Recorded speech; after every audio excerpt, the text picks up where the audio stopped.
Le sujet qui était sur mon cœur depuis déjà quelques mois et que je voulais vous partager ce soir, c'est particulier. C'est particulier. On connaît le sujet, mais on le connaît, je pense, très souvent au travers de notre compréhension d'avoir grandi à l'Église. Les gens qui n'ont pas grandi à l'Église, ils se disent, mais eux, ça ne va pas quand ils parlent de ce sujet-là. Et c'est le sang de Jésus. Qui a une répulsion du sang? Levez la main. Dans la vie, là, je ne parle pas du sang de Jésus. Mais dans la vie, s'il y a quelqu'un qui saigne, vous êtes vous pouvez vous évanouir, vous pouvez être complètement sous le choc. Levez la main bien haute. Ça va, il n'y en a pas trop. Ça va quand même. Des fois, il y a des gens qui c'est vraiment grave. Je sens qu'il y a un... Je vais vous faire l'histoire, comme ça vous allez mieux comprendre ce que je veux dire. Tu es censé avoir une image. Est-ce que tu peux la mettre? Alors, cette image, c'est pas du sang, OK? Faut pas s'inquiéter. Ce n'est que de la peinture. Pour ceux qui pourraient être traumatisés déjà, ce n'est que de la peinture, OK? À Pure Worship, on a eu un moment très interpellant qui était prophétique. Et puis, c'est pas tout le monde qui l'a vécu. C'était Joël Vesval, qui est parti aujourd'hui pour une conférence en Pologne avec son mari, où il va avoir Heidi Baker et d'autres invités, je ne sais pas trop qui. Et puis, ils sont partis aujourd'hui parce que je voulais en vrai qu'elle puisse nous parler de ce moment-là qui était très précieux, très impactant à Pure Worship. Et puis, elle a même fait un petit message que je vais vous mettre en vrai parce que je pense qu'elle l'explique très bien. Mais juste avant de vous dire, le sang de Jésus, il y a une compréhension que je sens. C'est prophétique, c'est difficile à expliquer un petit peu tout ce que je veux vous dire ce soir. Mais on a tous une perception du sang de Jésus. On a l'habitude, ceux qui ont grandi à l'Église comme moi, ou ceux que ça fait plusieurs années qui vont à l'Église, on se fait dire le sang de Jésus, le sang de Jésus, le sang de Jésus. Et c'est devenu quelque chose de presque quotidien. C'est devenu quelque chose de... On n'arrive plus à en voir la valeur sacrée de qu'est-ce que c'est réellement. Et puis je pense que de par ça, on n'arrive pas à estimer, et quand on n'estime pas, on n'est pas capable de recevoir une bénédiction. Pour recevoir une bénédiction, il faut être capable de l'honorer. Il faut être capable de voir c'est quoi la réelle valeur et le poids de cette chose-là. Et puis le sang de Jésus, c'est noir sur blanc écrit partout dans la Bible comme quoi c'est une des choses les plus importantes. C'est ce qui nous ramène à la vie, c'est ce qui nous rachète, c'est ce qui nous pardonne, c'est ce qui nous justifie.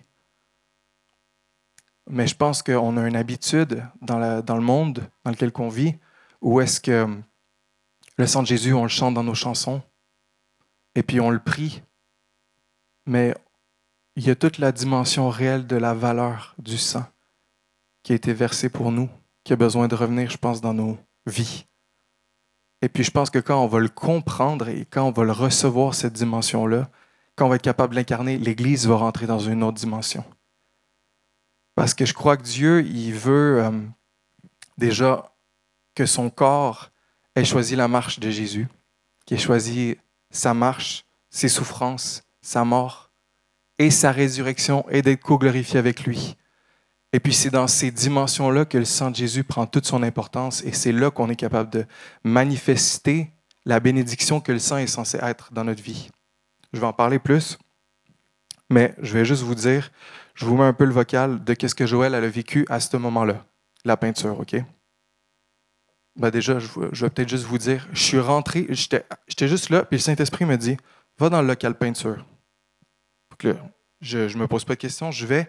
Puis au moment où je rentre, il y a Joël avec les deux mains pleines de peinture rouge qui est complètement, on aurait pu dire, dans ses émotions. Parce qu'elle elle était spirituellement dans une rencontre avec Dieu. Puis elle a mis ses deux mains comme ça sur la toile. Puis c'est important de dire parce qu'elle-même, elle dit, pour elle, c'était pas une toile qu'elle faisait. Parce qu'elle aime quand même bien structurer les choses. Elle aime donner des belles formes. Et puis ça, c'est comme si le Saint-Esprit a simplement dit, non, je veux juste que tu libères le truc. Fait qu'elle avait les deux mains pleines de rouge, puis elle a fait, clau! Puis après ça, elle a pleuré, elle s'est effondrée par terre. Et c'est à ce moment-là que moi, je rentre dans le truc. Puis la minute que j'étais à côté d'elle, j'ai senti de juste me mettre à genoux, comme s'il y avait quelque chose de saint. Il y avait quelque chose de puissant et de saint qui se passait à ce moment-là. Puis je sentais que j'étais sous le couvert de sa bénédiction, de ce qu'elle était en train de recevoir avec le Seigneur. Et puis, après ça, elle s'est relevée, puis elle a pris un pinceau avec du noir, puis elle a fait « Clau! Clau! » Puis tout de suite, je savais qu'elle était en train de parler de Jésus, de ses deux mains, et puis de ses clous qui ont rentré, qui ont transpercé sa chair, de son sang qui a coulé. Fait que je vous mets un peu qu'est-ce qu'elle dit, comme ça vous savez un peu comment qu'elle parle.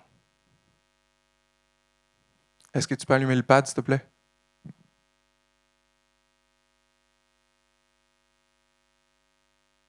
Un tableau, c'est simplement l'expression d'une expérience vécue en direct avec Jésus.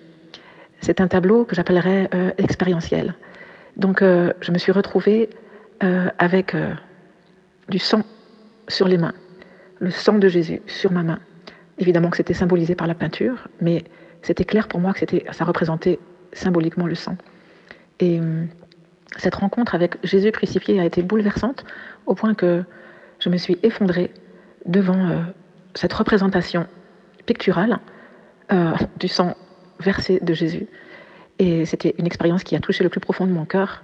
Et je suis tombée à genoux dans un état de repentance profonde et aussi dans une reconnaissance incroyable pour ce sacrifice de Jésus. La peinture a juste été un moyen de vivre cette rencontre avec Jésus crucifié. C'était quelque chose de très fort, d'extraordinaire et d'inoubliable. Voilà. Et c'est aussi prophétique parce que le sang de Jésus aujourd'hui garde toute sa puissance, toute sa dimension de sanctification, de purification. Et contempler le sang de Jésus, accepter de le voir avec ses yeux, les yeux du cœur, c'est accepter aussi de rentrer dans les souffrances de Jésus, de les accepter. Et connaître Jésus, c'est aussi connaître les souffrances qu'il a connues pour ensuite aussi parvenir à la résurrection.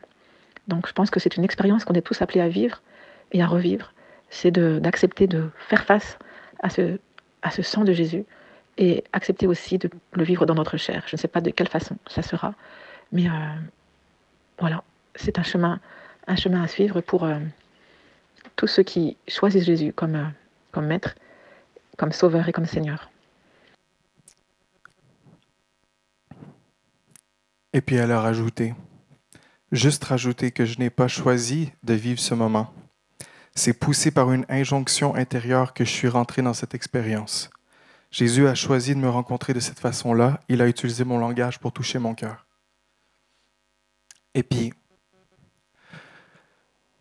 cette image, qu'est-ce qu'elle dit et qu'est-ce que je veux vous parler ce soir, c'est vraiment un positionnement prophétique, je crois, pour des étapes qui viennent. Parce que cette rencontre avec la compréhension, avec la révélation du sang de Jésus, je crois qu'elle vient. Et puis, c'est vraiment ce que je sentais que c'était le truc qu'il fallait absolument que je parle. Alors, je prie maintenant que vraiment vos esprits soient ouverts à recevoir et juste goûter à cette bénédiction que même moi, je sais que je parle et je prêche pour moi-même en premier. Je parle pour nous tous, mais c'est vraiment ce senti spirituel que je savais que Dieu il nous fait rentrer dans une prochaine étape et puis la manifestation et la compréhension de son sang, de son corps brisé, c'est ce qui va réformer notre mentalité.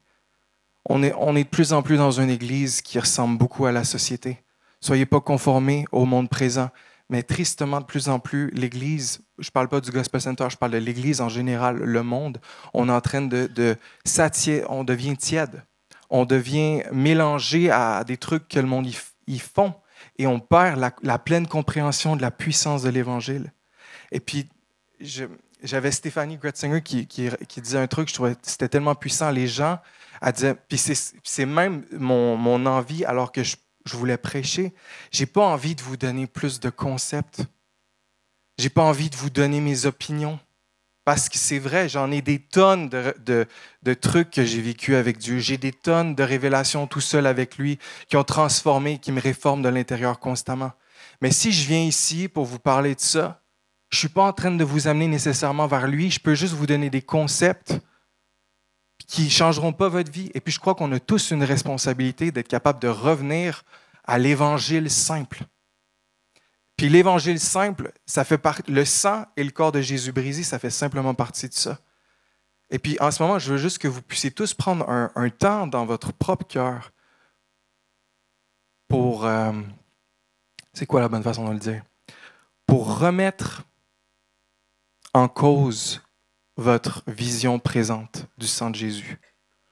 Je sais que souvent, on ne se remet pas en cause. Parce qu'on se dit, c'est bon, je vis une dimension. Moi, je suis le premier à faire ça. Je vis une dimension avec Dieu, fait que ça va, je suis dans le bon bateau. Des fois, tu vis quelque chose avec Dieu, puis c'est quand même pollué. Fait qu'en ce moment, juste là, où est-ce que vous êtes, je vous invite tous dans votre cœur à même demander à Jésus, est-ce que ma compréhension de ton sang, Seigneur, est juste? Est-ce que je vis? Est-ce que ton sacrifice, je le vis pleinement? Est-ce que la vie que tu m'as donnée, je l'ai reçue pleinement? Est-ce que ma guérison, mon rachat, est-ce que je l'ai... Oui, tout est accessible parce que le Seigneur, il l'a payé pour vous et puis elle est là. Puis c'est par grâce que vous le recevez. Mais je pense que tellement de fois, nous-mêmes, par manque de connaissances, on n'applique pas la bénédiction que Dieu nous a donnée, on ne la reçoit pas. Et puis on reste pollué par la vie. Fait que je prie vraiment ce soir, peu importe c'est pour qui, je prie que cette révélation et puis cette dimension vienne atterrir. Après ce moment-là, je n'y pensais plus. J'ai eu un moment dans la salle de prière, peut-être 1 ou 2 semaines après, où est-ce que j'étais assis et j'étais en train de prier, puis j'ai senti ma main, c'était spirituel, j'ai senti comme ma main qui faisait pouf, comme ça. Et puis je regardais la paume de ma main, puis j'étais comme, je sais pas, je regardais, et puis soudainement, c'était vraiment, à part de ce moment-là, je n'y pensais plus. J'ai commencé à sentir un bout de métal. Je me suis mis à sentir comme le clou qui a transpercé Jésus. Et puis ça me tout transpercé d'un moment. Je sais que Jésus, il ne m'a jamais demandé au final d'être crucifié, mais c'est au travers de ce moment-là qui me faisait comprendre. Ramène ton attention, essaie de valoriser c'est quoi que j'ai fait pour toi sur la croix.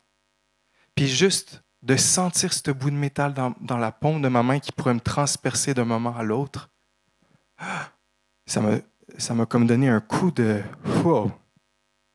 Attends là. » Puis je m'imaginais Jésus qui prenait chacun de ces coups-là. J'imaginais Jésus qui se faisait transpercer, puis qui se faisait percer. Puis nous, on parle de son histoire comme si c'est quelque chose de normal puis de quotidien, parce que ça fait 2023 ans. Fait qu'on n'a plus... ça fait tellement loin. Mais l'efficacité de son sang, Joël l'a dit, a perdu 0 de sa puissance, a perdu 0 de son efficacité. Son sacrifice n'a pas perdu de son efficacité. Puis alors que j'ai senti ça, le clou ne m'a pas transpercé. J'ai simplement juste senti le truc, puis c'était assez pour que le Saint-Esprit me ramène dans la révélation de ce qui s'était passé là. Puis c'est là que c'est venu comme une conviction. Je crois que l'Église va être ramenée au vrai de l'Évangile, va être ramenée à la puissance du sang, du corps de Jésus, va être ramenée à cet endroit-là de rencontre avec lui, où est-ce que c'est plus par rapport à mes opinions, puis qu'est-ce que moi je pense de ta vie, de mon discernement sur toi. Non. Où est-ce qu'on revient vraiment au « c'est quoi, Seigneur, l'important? C'est quoi le plus important? » Je voulais vous lire Apocalypse 12, 7 à 12. Vous pouvez tourner dans vos Bibles si vous le voulez bien. Je vous l'ai traduit de la Passion Translation. Donc, c'est normal si vous ne la voyez pas dans vos Bibles, c'est la traduction Passion Translation. Et ça dit, « C'est alors qu'une terrible guerre éclata dans le ciel. Michel et ses anges, Michael, combattirent le grand dragon. Le dragon et ses anges ripostèrent, mais le dragon n'avait pas la force de vaincre et ils ne purent pas reprendre leur place dans le ciel. Le grand dragon fut donc écrasé une fois pour toutes. C'était le serpent, l'ancien serpent appelé le diable et Satan qui séduit toute la terre. Il fut précipité sur la terre et ses anges avec lui. J'entendis alors dans le ciel une voix triomphante qui proclamait « Maintenant, le salut et la puissance sont en place, et le règne de notre Dieu et l'autorité de son oint sont établis.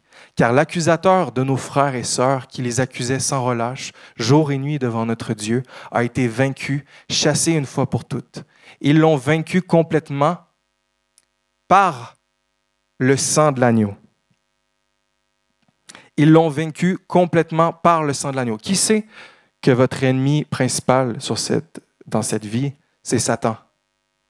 Qui sait? Ou vous pensez juste que c'est votre patron, peut-être? Non, mes amis, on ne se bat pas contre la chair et le sang, mais on se bat contre les esprits.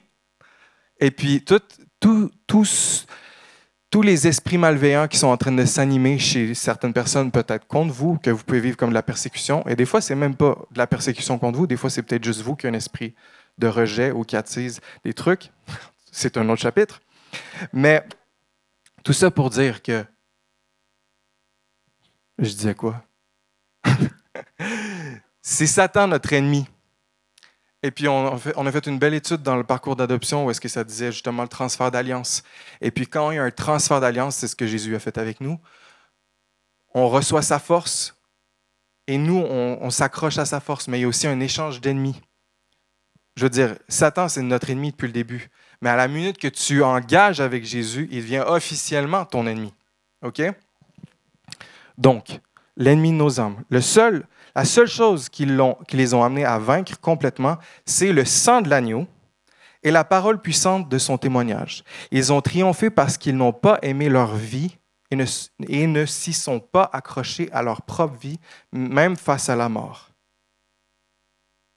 OK. Ce qui m'amène à toutes ces dimensions où est-ce que pour arriver dans cette dimension de Apocalypse 12, il faut qu'on s'accroche fermement à ce que Jésus a dit dans Luc 9, 23, 24. Et puis il disait, puis il dit à tous, si quelqu'un veut venir après moi, qu'il renonce à lui-même, qu'il se charge chaque jour de sa croix et qu'il me suive. Car celui qui voudra sauver sa vie la perdra, mais celui qui la perdra à cause de moi la sauvera. Fait qu'il y a toute la dimension, OK, d'échange, de force. Il y a toute cette dimension-là aussi de... On a le même ennemi que Jésus parce que Jésus, on est devenu unis à lui. Et si on va être unis à lui, il faut aussi choisir sa marche, sa souffrance et sa mort pour expérimenter sa résurrection et être co-glorifié avec lui. Et puis souvent, je pense qu'on choisit, on sélectionne un peu. T'sais? Comme, moi, j'ai le droit à toutes les bénédictions du ciel. Dieu, c'est mon papa, mais je vais faire ce que je veux de ma vie. Mais c'est vrai, on vit dans un monde où, c'est bien que tu ris, ça me fait plaisir, mais on vit dans un monde où c'est de plus en plus comme ça. L'autre chose qui me venait, c'était 1 Pierre 4, pour ceux qui aiment aller lire ce que je dis. C'est puisque le Christ, bien qu'innocent, a souffert dans sa chair pour vous, il faut que vous aussi, vous soyez un soldat préparé, ayant le même état d'esprit, car celui qui est mort dans son corps en a fini avec le péché. Puis ça, c'est quelque chose que je trouvais beau. Si tu en as fini avec le combat dans ton corps, si tu es mort, si tu as bien choisi la marche avec Christ et que tu es amené à faire mourir ta chair, le péché ne pourra plus t'atteindre. Le péché va te rendre... Il va venir sonner la clochette et puis il n'y aura plus de clochette. Qui ici... Bon, non, je ne vais pas exposer personne. Il y a des gens ici, vous pouvez être peut-être colérique, vous pouvez être différentes choses. Et puis vous savez très bien qu'il y a une personne dans votre famille, ou votre femme, ou votre mari, ou vos enfants, ils viennent juste mettre le doigt à la bonne place. Puis quand ils mettent le doigt à la bonne place, hey! Tout de suite, ça sort. On est d'accord? Ça arrive à tout le monde, hein? C'est pas tout le monde que c'est la colère. Il y en a que ça va être le rejet, il y en a que ça va être différentes choses. Eh bien, sur ce point-là, c'est la même chose avec notre chair. Mais il y a une façon que Dieu nous donne de conquérir la colère.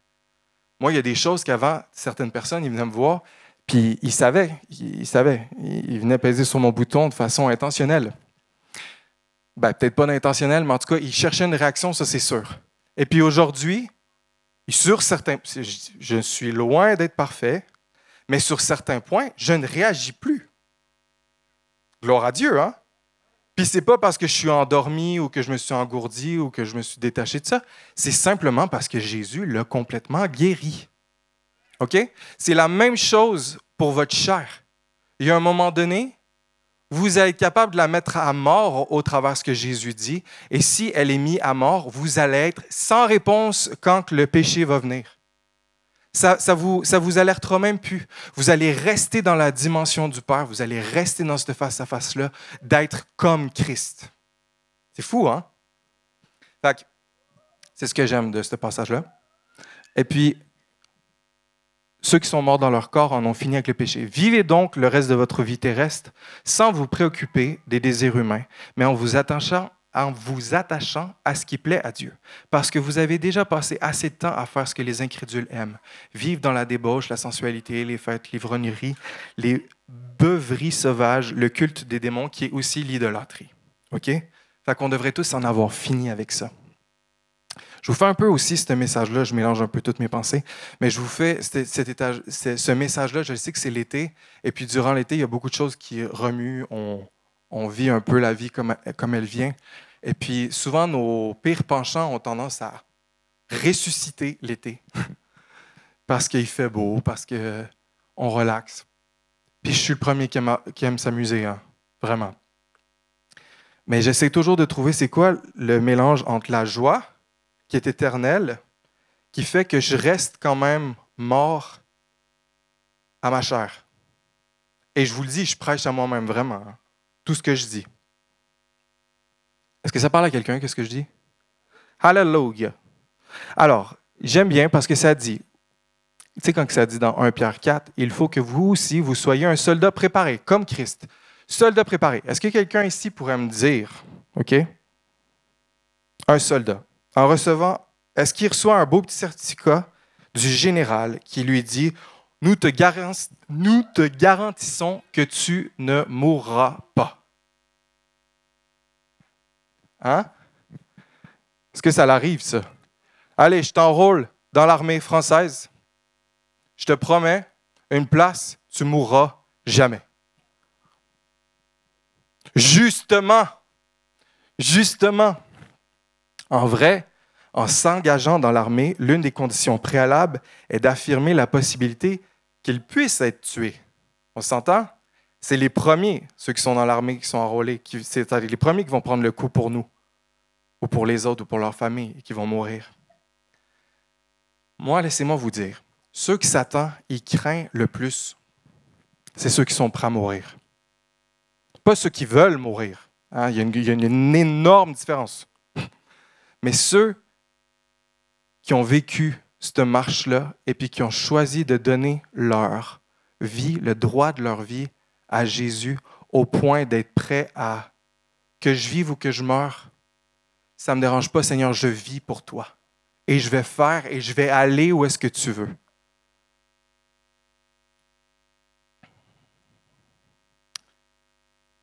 Il y a tellement de choses que je vais vous dire. J'ai pris comme 40 millions de notes, mais j'ai bientôt terminé. Donc, je vais peut-être skipper ce bout-là. Pour vous ramener au sang. Qu'est-ce qui est précieux avec le sang? C'est qu'il est puissant quand on marche en union avec Christ, que notre esprit vit avec Christ. Et puis des fois, je pense que le sang, on n'arrive pas à avoir la pleine révélation et la pleine bénédiction à cause que notre chair, elle se débat contre. Et puis on se fait polluer et puis on essaie d'en recevoir la bénédiction, mais nous-mêmes, dans nos pensées, on est constamment en train de débattre. Et puis, dans Exode, je vous lis, qu'est-ce que ça dit? C'est le moment de la Pâque, où justement il fallait qu'ils utilisent le sang pour la protection. Ça dit, Moïse appela tous les anciens d'Israël et leur dit, « Allez prendre du bétail pour vos familles et immoler la Pâque. Vous prendrez ensuite un bouquet d'hysope. Vous le tremperez dans le sang qui sera dans le bassin. »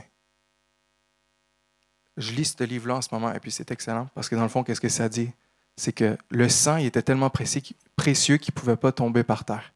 Il fallait qu'ils mettent la bête dans une grande bassine pour qu'il ne perde aucune goutte du sang. Le sang n'allait pas par terre, il ne fallait pas marcher dessus. C'était le truc hyper sacré que nous, on prit le sang comme ci, comme ça. Et puis, qu'est-ce qu'il dit dans ce livre que j'aime trop, c'est qu'il dit « La bassine avec le sang précieux de Jésus est devant toi. » Et puis souvent, nous, on ne sait pas comment appliquer le sang. Vous prendrez ensuite un bouquet d'hysope, vous le tremperez dans le sang qui sera dans le bassin, et vous toucherez le linteau et les 2 poteaux de la porte avec le sang qui sera dans le bassin. Nul de vous ne sortira de sa maison jusqu'au matin. Je souligne ça en jaune pour vous, là.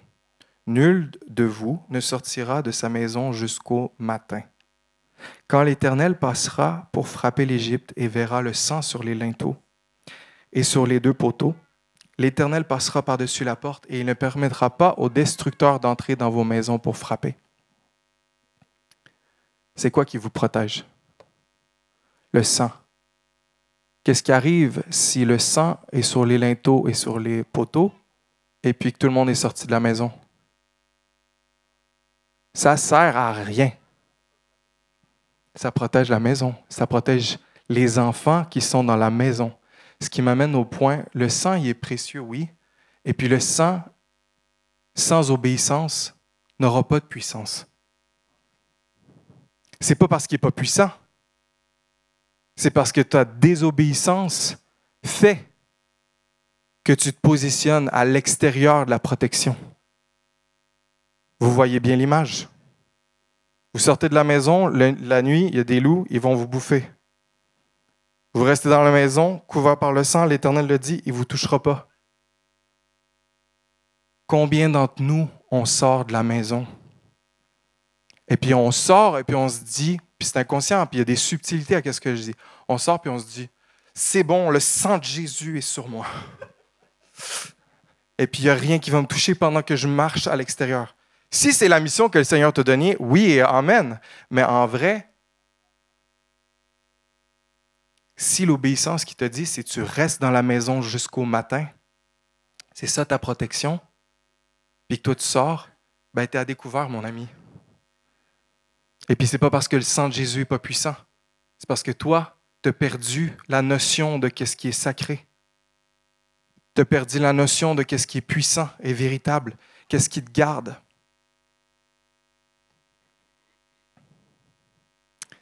Donc, en terminant, parce que j'ai déjà pris trop de temps, hein? C'est bon, ça parle à quelqu'un? Alléluia. Darlinou, est-ce que... Ouais? Alléluia. Darlene, elle m'a fait la grâce incroyable. Elle vous a fait la grâce incroyable de nous avoir fait une chalote ce soir. Et puis, il y avait une bonne bouteille de vin. J'ai été pour une bonne bouteille de vin parce que je sens qu'il faut revenir au sang qui est sacré. Donc, j'ai payé plus cher. Juste pour que quand vous le buviez, vous puissiez l'estimer encore plus. OK? Attention, attention les enfants, ne bougez plus. Alléluia. Le sang de Jésus est précieux. Là, si ça tombe, là, toute ma prédication tombe par terre aussi. Ouais, vous pouvez mettre par terre. Merci, hein, les amis. Merci, merci. Merci, Darlene. Ah, Seigneur. En plus de ça, Darlene a fait des vraiment bonnes ralottes. Donc, levez-vous.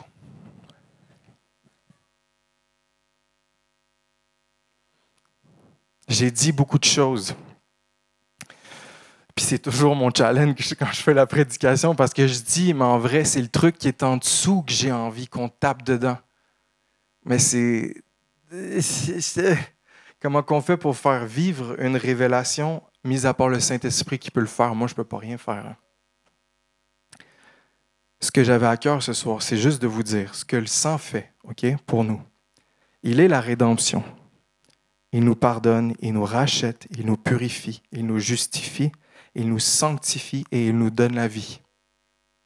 Donc, ça veut dire, le sang de Jésus, OK? Je vous ramène dans l'image. Toutes vous, petites brebis, ce soir, pour goûter à la bénédiction du sang de Jésus, il faut revenir au fait que c'est sacré.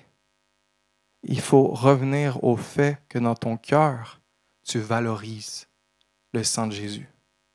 Les Juifs, c'était leur habitude quotidienne à toutes les années d'être couverts de sang pour justement, c'était juste le grand prêtre, mais qu'est-ce que je veux dire, c'était dans la culture d'être dans le sang. Ils comprenaient le truc. Nous, on ne tue même pas nos animaux pour les manger. Je veux dire, on va au magasin, puis le magasin fait tout pour nous. Il y a une dimension d'être des choses qui sont sacrées qui ont besoin de revenir. Et je prie que le sang de Jésus puisse redevenir sacré dans nos vies. Saint-Esprit, je te remercie pour chacun. Et je te remercie, Seigneur, que même maintenant, tu viens, Seigneur, et tu révèles. Tu révèles les endroits où est-ce qu'on est devenu quotidien, on est devenu rendu normal ton sacrifice. Où est-ce qu'on ne valorise pas? Où est-ce qu'on n'estime pas? Où est-ce qu'on passe à côté de ta bénédiction et de ta puissance qui peut nous transformer? Saint-Esprit, maintenant, je prie que tu viennes mettre en lumière dans les cœurs tous les endroits qui font que tu es en dehors de la maison. Tu as mis du sang sur tes linteaux et sur tes poteaux. Mais les zones de ta vie où est-ce que tu as choisi d'aller prendre une marche au beau milieu de la nuit pendant que l'esprit du destructeur est en train de se promener. Seigneur Jésus, tu es le seul qui peut ramener dans nos esprits la révélation profonde de ton sacrifice. Tu es le seul, Seigneur, qui peut ramener, Seigneur, dans nos corps, dans notre âme et dans notre esprit, la valeur de tes mains qui ont été transpercées, de ton corps qui a été meurtri, de ton sang qui a coulé, de ces épines qui ont transpercé ta tête. Tout ce sacrifice, Seigneur, que tu as fait pour que nous, Seigneur, on puisse être lavés, pour qu'on puisse vivre la rédemption.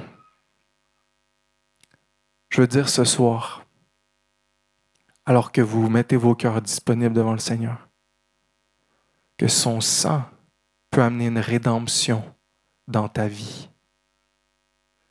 Ça fait peut-être 40 ans que tu le dis, que tu le proclames, mais ça fait peut-être 40 ans que tu es en dehors de la maison aussi.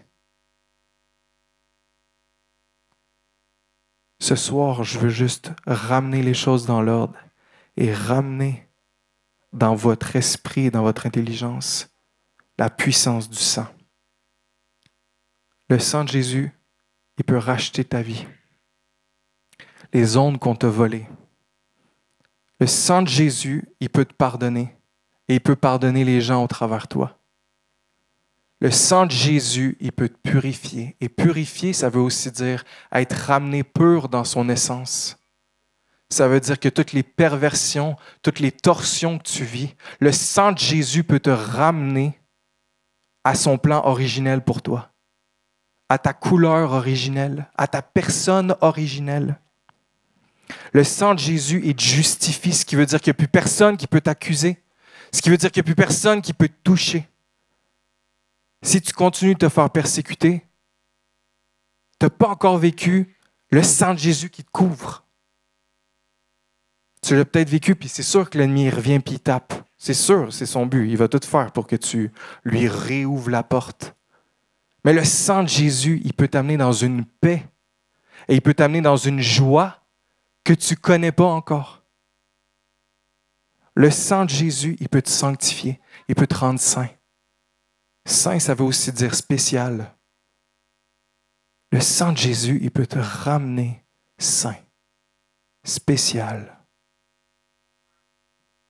Et le sang de Jésus, il a coulé pour qu'on ait la vie et la vie en abondance.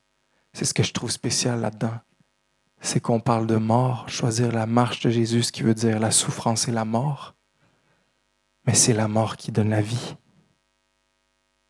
Une semence qui ne meurt pas ne peut pas pousser. Là, si la semence ne meurt pas, elle ne produira pas un arbre qui ne produira pas de fruits. Le sang de Jésus t'amène à mourir à ta chair, mais t'amène à vivre dans l'esprit. Puis je vous jure que c'est dans l'esprit qu'on veut vivre. Parce que de vivre dans la chair, tous les trucs pourris que ça dit, là, toute la liste de choses pourries qu'on pourrait vivre, c'est pas une vraie façon de vivre. Puis vous le savez, c'est une pollution générale de ton corps, de ton âme, de ton esprit. Puis tu arrives chez toi le soir, puis tu n'es jamais heureux. Tu n'es jamais comblé. Tu as besoin du sang de Jésus. Ce soir, peut-être juste, Benjamin, je ne sais pas si tu es encore là, si tu veux jouer de la guitare. OK. Et puis, je vais vous inviter à prendre la Sainte Seine. Vous pouvez rompre la ralotte et la partager ensemble, vraiment dans un esprit de famille. Simple, communion, ensemble. Fait que vous la coupez en deux, vous la partagez. Ayez le plaisir d'aller en donner un autre bout à quelqu'un d'autre. Ayez le plaisir de vivre ce moment-là ensemble. Et puis, qu'est-ce qu'on va faire ce soir? C'est qu'on va se replacer sous le sang de Jésus. C'est simple, mais c'est ce qu'on va faire. OK? Et puis, j'avais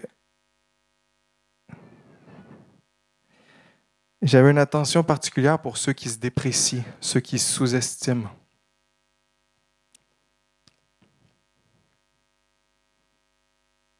Je veux juste te dire, parce que c'est plus qu'une personne, toi qui te sous-estimes et qui n'es pas capable de valoriser ta vie, de se sous-estimer, c'est autant pire que d'être orgueilleux. Parce que ça veut dire que tu ne valorises pas ce que Dieu a choisi de te donner.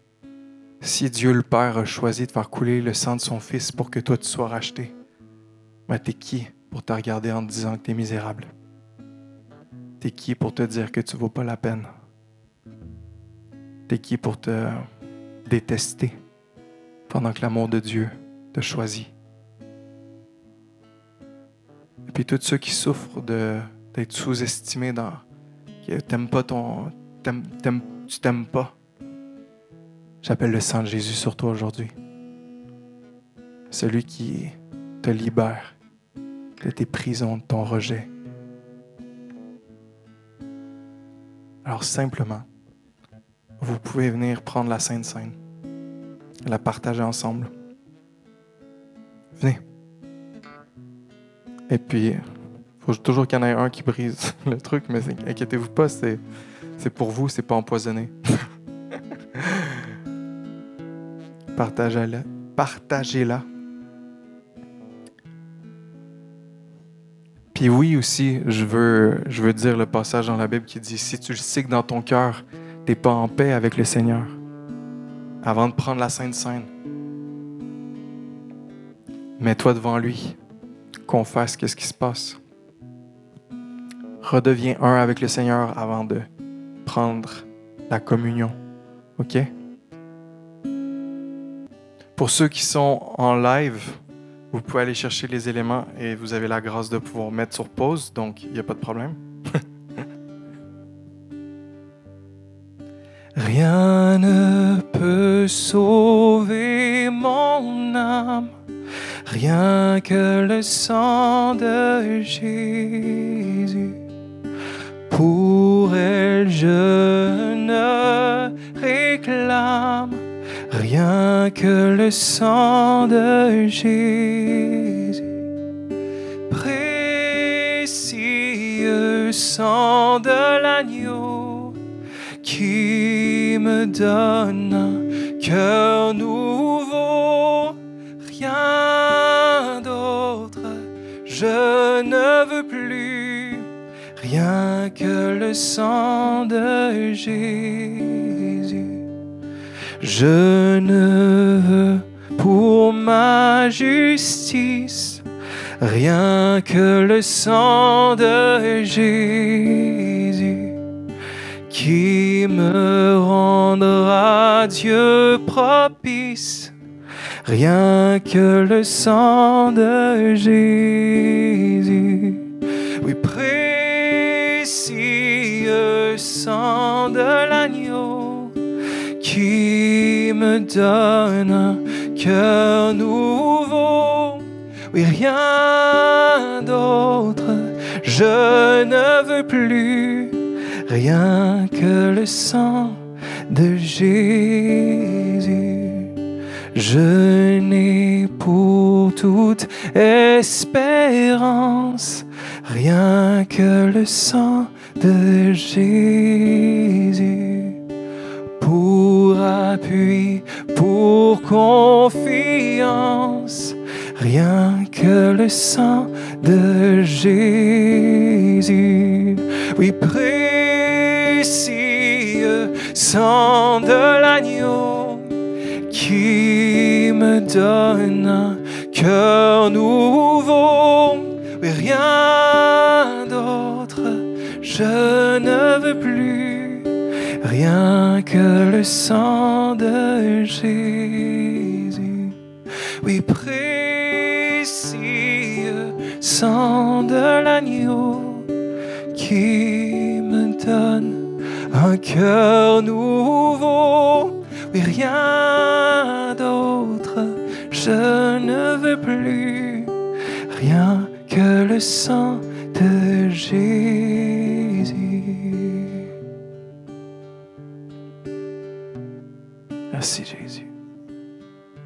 Et puis simplement à cet endroit-là, si peut-être les équipiers de prière, vous avez envie de, je sais pas, s'il y a des gens qui ont besoin particulièrement de prière, vous pouvez aller, je vais voir combien d'équipiers de prière on a, mais simplement, alors que vous prenez la Sainte Seine, je veux juste déclarer, Seigneur, tu vois chacun de nous, Seigneur.